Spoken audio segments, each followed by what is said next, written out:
Price எல்லாம். நான் இந்தியாவில் இருந்து அப்போஸ்தலன் கிருபாகரன் உங்களோட பேசுகிறேன். நம்ம ஏசாயா தீர்க்கதரிசனம் 60ஆம் அதிகாரத்தை தொடர்ந்து பார்த்து கொண்டிருக்கிறோம்.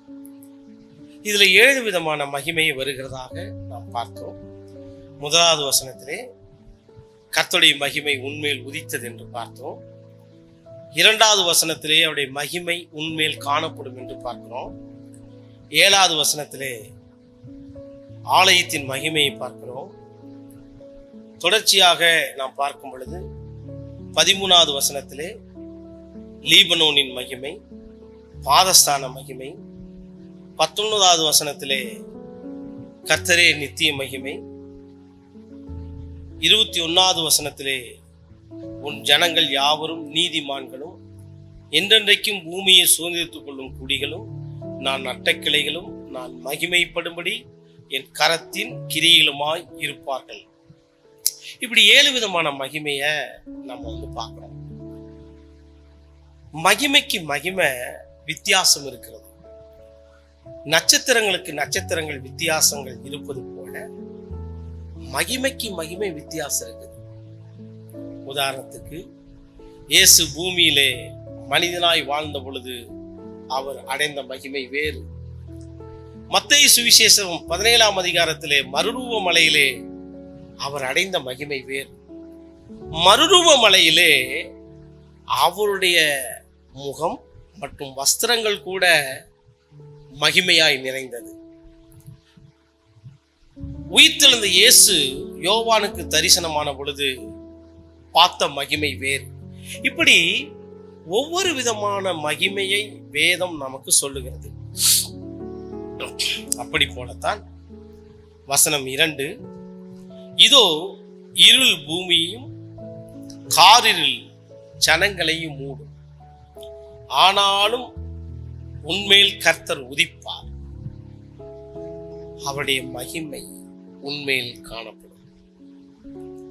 இந்த 2வது வசனம் குறிப்பாக மகா உபத்திரவ காலத்திலே நடைபெறுகிறதை தீர்க்க தரிசனமாக சொல்லி இருக்கிறது. கவனிங்க, இதோ இருள் காரிருள்.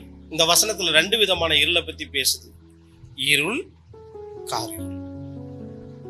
இருள் பூமியை மூடும், காரிருள் ஜனங்களை மூடும். கவனிங்க, இருள் வேறு, காரிருள் வேறு. இருள் பூமியையும் காரிருள் ஜனங்களையும் மூடும், ஆனாலும் கர்த்தர் உன்மேல் உதிப்பார். ஹல்லேலூயா சொல்லுங்க. ஹல்லேலூயா. கர்த்தருடைய மகிமை உன்மேல் காணப்படும். வசனம் 2:1 பார்த்தோம், கர்த்தருடைய மகிமை உதிப்பதை பார்த்தோம். வசனம் 2 காணப்படும் மகிமையை பார்க்க போகிறோம். தேவனுடைய ஜனமே, இந்த காணப்படும் மகிமையிலே 2 காரியங்கள் சம்பவிக்கும். ஒன்று, உன்மேல் கர்த்தருடைய மகிமை இருப்பதை நீ காணப்போகிறாய். இன்னொன்னு, இந்த பூமியில ஜனங்கள் எல்லாம் உன்மேல கர்த்தருடைய மகிமை இருப்பதை காணப்போகுது. 2 விதமான காணப்படும் மகிமைக்குள்ளே நீ வரப்போகிறாய். இதுவரை இல்லாத ஒரு மகிமையை நீ காணப்போகிறாய். சொல்லுங்களேன். மகிமை படுத்துவேன் என்றாரே, மகிமரின் பாசம் பெரிதே, மங்காத புகழுடன் வாழ்வோ, மாட்சி பெற்று உயர்ந்திடுவோமே, சிறை வாழ்வு மறையும், சீர்வாழ்வு மலரும், சியோனின் மகிமை திரும்பும். கர்த்தருடைய மகிமை உன் மீது திரும்பும். இங்க சொல்லப்படுது, அவருடைய மகிமை உன் மேல காணப்படும். சொல்லுங்க சொல்லுங்க. கர்த்தருடைய மகிமை என் மீது காணப்படும். இந்த காணப்படும் மகிமையில என்னென்ன சம்பவிக்கும் அப்படின்னு பார்ப்போமா? சபையே, கர்த்தருடைய மகிமை உன் மீது காணப்படும். கர்த்தருடைய மகிமை உன் மீது காணப்படும். அப்பொழுது நடக்கிற முதல் காரியங்கள், உன் வெளிச்சத்தின் இடத்திற்கு ஜாதிகளும் உதிக்கிற உன் ஒளியினிடத்திற்கும் ராஜாக்கள் கடந்து வருவாங்க. உதிக்கும் மகிமை வேறு, காணப்படும் மகிமை வேறு. காணப்படும் மகிமைக்குள் நீ வரும் பொழுது நீ ராஜாக்களை தேடி போக வேண்டியது அல்ல, அந்த ராஜாக்கள் உன்னை தேடி வருவார்கள். இனி உன்னுடைய ஊழியங்கள் ராஜாக்களோடு இணைக்கப்பட்டிருக்கிற ஒரு ஊழியங்களாயிருக்கும். உனது மகிமை ராஜாக்களை தொடக்கூடிய வல்லமையாக இருக்கும். நீங்க மார்க்கு 6ஆம் அதிகாரத்துல நீங்க படிச்சு பாருங்க. மார்க்கு 3:11-14 வசனங்கள்ல அவர் 12 சீஷர்களை அழைத்து தம்மோடு இருக்கவும் பிரசங்கிக்கவும் அதிகாரம் கொடுத்தார். அவர் முதல் கொடுத்த அதிகாரம் அந்த இஸ்ரவேலுக்குள்ள மட்டும்தான் செல்லுபடியாச்சு. அதே 6ஆம் அதிகாரத்துல நீங்க படிச்சு பாருங்க. மார்க் 6ல மீண்டும் சீசர்ல கூப்பிட்டு அவர்களுக்கு அதிகாரம் கொடுக்கிறார். சகல பிசாசுகளை துரத்தவும் சகல வல்லமைகளை மேற்கொள்ளவும் மீண்டும் அவர்களுக்கு அதிகாரம் கொடுக்கிறார். அப்பொழுது நடந்தது என்ன தெரியுமா? ஏரோதின் அரண்மனையை அந்த வல்லமை அசைத்தது. நீங்க மார்க் 16ஆம் அதிகாரம் 16-20 வரை உள்ள வசனத்தை படிச்சு பாருங்க. அவர் பரலோகத்துக்கு போறதுக்கு முன்னால சீசர்ல பார்த்து சொன்னாரு, இதோ வானத்திலும் பூமியிலும் சகல அதிகாரம் எனக்கு கொடுக்கப்பட்டிருக்கிறது, ஆகையால் பூமியின் முழுவதும் புறப்பட்டு போங்கள் என்றார். தேவனுடைய பிள்ளையே, அப்ப பாருங்க, மகிமை உன்னை பூமி முழுவதும் அனுப்புது. அது போலதான் இந்த வசனம் சொல்லுது, கர்த்தருடைய மகிமை உன் மீது காணப்படும். கர்த்தருடைய மகிமை உன் மீது காணப்படும். இந்த மகிமை எதற்கு காணப்படுகிறது? சாதாரண மனிதர்களுக்கு காணப்படுவதற்காக அல்ல, ராஜாக்களுக்கு காணப்படும்படியாக. ராஜாக்களுக்கு நீ மகிமையாய் இருப்பாய், ராஜாக்களுக்கு நீ ஆலோசனைக்காரனாய் இருப்பாய், நீ ராஜாக்களுக்கு வழியை காட்டுகிற மனிதனாய் இருப்பார். அதனால தான் ஒளியினிடத்திலே ராஜாக்கள் வராங்க. சர்ச்சுக்கு வா, சர்ச்சுக்கு வாங்க வாங்க, அந்த காலமெல்லாம் போச்சுங்க. நீ இருப்ப, அவங்க வருவாங்க. நீ உக்காந்துருப்ப, அவங்க உனக்கு கொண்டு வருவாங்க. நீ உக்காந்துருப்ப, எல்லாம் உன்னை தேடி வரும். சொல்லுங்க, நான் உக்காந்துருப்பேன், எல்லாம் என்னை தேடி வரும். நான் ஓடின நாட்கள் போனது, என்னை தேடின நாட்கள் வருகிறது. நான் ஓடின நாட்கள் போனது, நான் தேடின நாட்கள் போனது. நான் உக்காந்து இருக்கிறேன், கர்த்தருடைய மகிமை என் மேல இருக்குது. அந்த மகிமை ராஜாக்களோடு இணைக்குது. சார், உன் வீட்டு கார் பார்க்கிங்ல கார் நிறுத்த இடம் இருக்காது சார். அவ்வளவு விஐபிகளை கர்த்தர் உனக்கு கொண்டு வருகிறார். உன் வீடு இருக்கிற வாசல் முழுவதும் கார்ல நிறுத்தி உனக்காக காத்திருப்பாங்க. அப்படிப்பட்ட கிருபையை கர்த்தர் மீது ஊற்றுகிறார். அடுத்தது பாருங்க, உதிக்கும் மகிமையில ராஜாக்கள் கடந்து வராங்க. காணப்படும் மகிமையில ராஜாக்கள் கடந்து வராங்க. இரண்டாவது, காணப்படும் மகிமையில என்ன தெரியுமா நடக்குது? சுற்றிலும் உன் கண்களை ஏறெடுத்து பார், அவர்கள் எல்லோரும் ஏகமாய் கூடி உன்னிடத்திற்கு வருகிறார்கள். உன் குமார தூரத்திலிருந்து வந்து உன் குமாரத்திகள் உன் பக்கத்திலே வளர்க்கப்படுவார்கள். சொல்லுங்களேன், கர்த்தருடைய மகிமை என்ன தெரியுமா பண்ணுது? உன்னை உன் கண்ணை சுற்றிலும் பார்க்க செய்துங்களாம். ஹல்லேலூயா. அப்ப கர்த்தருடைய மகிமை உன் பார்வையை தூரமாக்குகிறது. கர்த்தருடைய மகிமை உன் பார்வையை விரிவாக்குகிறது. சார், நோவா பேழையில இருந்து ஜன்னலை திறந்து பூமியை பார்த்தானா? பூமியை பார்த்தானா? இந்த பூமி முழுவதும் நோவாவுக்கு தெரிஞ்சுதான். பாருங்க, கொஞ்ச நாள் கழிச்சு எதை பார்த்தானோ அந்த பூமிக்கு வந்துட்டான். சார், எதெல்லாம் நீங்க பார்க்குறீங்களோ அதெல்லாம் அடைவீர்கள். கர்த்தருடைய மகிமை உன் கண்களை பிரகாசிப்பிக்கிறது. கர்த்தருடைய மகிமை வந்ததும் அப்போஸ்தலர் 7ஆம் அதிகாரத்துல 53வது வசனத்திலிருந்து படிச்சு பாருங்க. ஸ்தேவான் மீது கர்த்தருடைய மகிமை வந்தது. பைபிள் சொல்லுது, அதோ வானங்கள் திறந்திருக்கிறதையும் நசனாகிய இயேசு பிதாவின் வலது பாரியசத்தில் வீற்றிருக்கிறதையும் காண்கிறேன் என்று சொன்னான். அப்ப கர்த்தருடைய மகிமை ஒரு மனிதனுக்குள்ள வரும்போது அவன் எண்ணங்களை விரிவாக்குகிறது, அவனுடைய ஊழியங்களை விரிவாக்குறது, அவனுடைய பைனான்ஸ் காரியங்களை விரிவாக்குறது.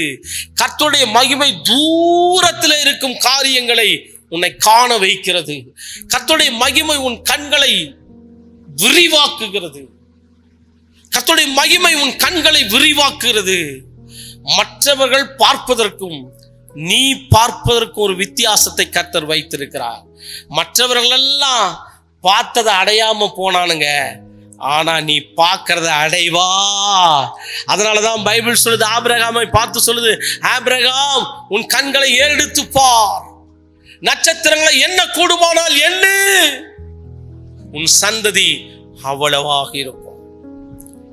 பிள்ளை இல்லை என்று கலங்குகிறாயா? மலடி எனப்பட்டவள் 1000 பிள்ளைகளை பெற்றாள். குழந்தை இல்லைன்னு கலங்கறியா தேவஜனமே? இது முதற்கொண்டு எல்லா ஜாதிகளும் உன்னை பாக்கியவதி என்பார்கள். எலிசபெத் சொன்னா, இது முதற்கொண்டு எல்லா ஜாதிகளும் என்னை பாக்கியவதி என்பார்கள். மரியாள் சொன்னார், உன் வாழ்க்கையில கர்த்தர் நிந்தைகளை அகற்றுகிறார், உன்னை கர்த்தர் ஆசீர்வதிக்கிறார், உன் பிள்ளைகள் ஆசீர்வாதமாய் இருப்பார்கள். பிறக்க போகிறவனுடைய பிள்ளை தேவனுடைய மகிமைக்காக பிறக்கும். பிறக்க போகிற பிள்ளை மீது தேவனுடைய மகிமை வெளிப்படும். கர்த்தர் நிந்தையை துடைப்பார், கர்த்தரை ஆசீர்வதிப்பார். அததான் வேதம் சொல்லுகிறது. அப்பொழுது சுற்றிலும் உன் கண்களை ஏறெடுத்து பார், உன் கண்களை ஏறெடுத்து பார். இப்பொழுதே வயல் நிலங்கள் விளைந்திருக்கிறது, உங்கள் கண்களை ஏறெடுத்து பாருங்கள் என்று யோவான் 4:38 இயேசு சொன்னாரே, இயேசு சொன்னாரே, இயேசு சொன்னாரே. வேதத்தை பாருங்க. சுற்றிலும் உன் கண்களை எடுத்து பார், அவர்கள் ஏகமாய் கூடி உன்னிடத்தில் வருவார்கள். தூரத்தில் இருந்து உன் குமாரத்திகள் தூரத்திலிருந்து வந்து உன் குமாரத்திகள் உன் பக்கத்திலே வளர்க்கப்படுவார்கள்.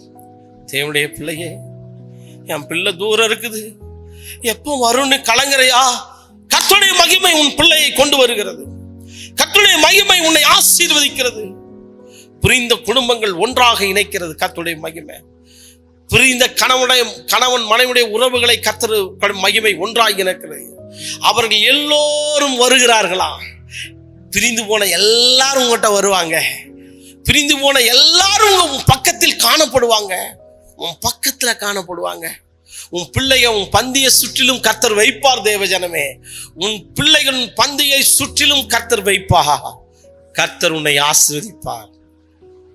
கர்த்தருடைய மகிமை உன் மீது காணப்படும், உன் மீது காணப்படும். அடுத்தது என்ன தெரியுமா நடக்கும்? 5வது வசனம் பாருங்க. ஏசாயா 60:5. அப்பொழுது நீ அதை கண்டு ஓடி வருவாய், உன் இருதயம் அதிசயப்பட்டு பூரிக்கும். ஹல்லேலூயா, ஹல்லேலூயா. உன் வாழ்க்கை இனி அற்புதங்கள் நிறைந்த வாழ்க்கையாய் மாறும். உன் இருதயம் அழுது கொண்டு, இந்த இருதயம் புலம்பல் 2:18-19 சொல்லுகிறது. எழுந்திரு, ராசாமத்திலே ஆண்டவரை நோக்கி கூப்பிடு, நதியளவாய் கண்ணீர் விடு என்று சொல்லப்பட்டிருக்கிறது. நீ விட்ட கண்ணீர் தேவ சமூகத்தில் நினைவு கூறப்படுகிறது. இனி நீ கண்ணீர் விடுவதில்ல. கண்ணீர் விடுவ எப்படி தெரியுமா? இனி ஆனந்த கண்ணீர் விடுவ. ஆனந்த கண்ணீர் இனிக்குமா? மிகுந்த துக்கத்தில் விடுகிற கண்ணீர் கரிக்கும் என்கிறார்கள். அந்த நிலையெல்லாம் கர்த்தர் மாற்றி செங்கடலை 2ஆக பிரித்திட்டார் அதிசயம். செங்கடலை 2ஆக பிரித்திட்டார் அதிசயம். ஒரு சொல்லாலே மரித்தோரை எழுப்பினார் அதிசயம். ஒன்னும் இல்லாத உன்னை தள்ளி வச்சாங்க இல்லையா? ஒன்னும் இல்லாததால உன்னை ஒதுக்கி வச்சாங்க இல்லையா? கர்த்தருடைய மகிமை உண்மையில காணப்படும். இந்த மகிமை எல்லாரையும் சேர்க்குங்க. ராஜாக்களை சேர்க்கும், ராஜாக்களை கொண்டு வரும். உன் பிள்ளைகள் எல்லாரும் பக்கத்துல காணப்படுவாங்க. உன் இதயம் அதிசயப்பட்டு பூரிக்குங்க. ஆடலும் பாடலும் உன் வாழ்க்கையிலே கடந்து வரும். துன்பங்கள் அங்கில்லை, துயரங்கள் அங்கே இல்லை. அப்பாவின் ராஜ்யத்தில் ஆனந்தம் ஆனந்தமே. சொல்லுங்க. ஆடலும் பாடலும் எப்போதும் அங்கே உண்டு, துதியும் ஸ்தோத்திரமும் எப்போதும் அங்கே உண்டு. அப்பாவின் ராஜ்யத்தில் ஆனந்தம் ஆனந்தமே. உன் வாழ்க்கை முழுவதும் அதிசயப்பட்டு பூரிக்கும். இதுவே உதிக்கிற மகிமையின் மேன்மை. ஜெபிப்போமா? கிருபை நிறைந்த கர்த்தாவே, இந்த ஊழியர்களுக்காக, இந்த மக்களுக்காக நான் ஜெபிக்கிறேன். கர்த்தருடைய மகிமை உன் மீது காணப்படும். அந்த மகிமை ராஜாக்களை கொண்டு வரும். கர்த்தருடைய மகிமை உன் மீது காணப்படும். அந்த மகிமை எங்கள் பார்வைகளை மாற்றும். கர்த்தருடைய மகிமை எங்கள் மீது காணப்படும். என் பிள்ளைகள் எல்லாம் ஏகமாய் வந்து என் பக்கத்தில் இருப்பார்கள். கர்த்தருடைய மகிமை என் மீது காணப்படும். கர்த்தருடைய மகிமை என் மீது காணப்படும். என் இருதயம் அதிசயப்பட்டு பூரிக்கும் என்று இந்த 4 வாக்குத்தத்தங்களை கர்த்தர் இவர்களுக்கு கொடுத்திருக்கிறீர். இந்த வாக்குத்தத்தம் எல்லாம் நிறைவேறட்டும். உடைய பிள்ளைகளின் தலைகளை உயர்த்துவீராக. ஆவியானவர்களை ஆசீர்வதிப்பீராக. தேவரீர் உம்முடைய குமாரனை அனுப்பினீர் என்று ஆண்டவரே அப்போஸ்தலர் 3:26 சொல்லுகிறது. அவர் எல்லோரையும் உங்கள் பொல்லாங்கிருந்து விலக்கி உங்களை ஆசீர்வதிக்கும்படி தம்முடைய குமாரனை எழுப்பினார் எழுதப்பட்டிருக்கிறது. குமாரனே, இவர்களை ஆசீர்வதித்தருளும். கர்த்தருடைய மகிமை இவங்க மேல உதிக்கட்டும். கர்த்தருடைய மகிமை காணப்படட்டும். இவர்களை இயேசுவின் நாமத்தில் ஆசீர்வதியும் பிதாவே. ஆமென், ஆமென். கர்த்தர் தாமே உங்களை ஆசீர்வதிப்பாராக. ஜெப உதவிகள் மற்றும் சிறப்பு காணிக்கைகளுக்கு நீங்கள் அனுப்ப விரும்பினால் 95 430 44 22 9 என்ற தொலைபேசி எண்ணில் நீங்கள் அழைக்கலாம். இதே எண்ணிற்கு நீங்கள் சிறப்பு காணிக்கைகளை அனுப்ப விரும்பினால் அனுப்பலாம். கீழே அனைத்து விவரங்களும் வரும். கர்த்தர் தாமே உங்களை ஆசீர்வதிப்பாராக. God bless you.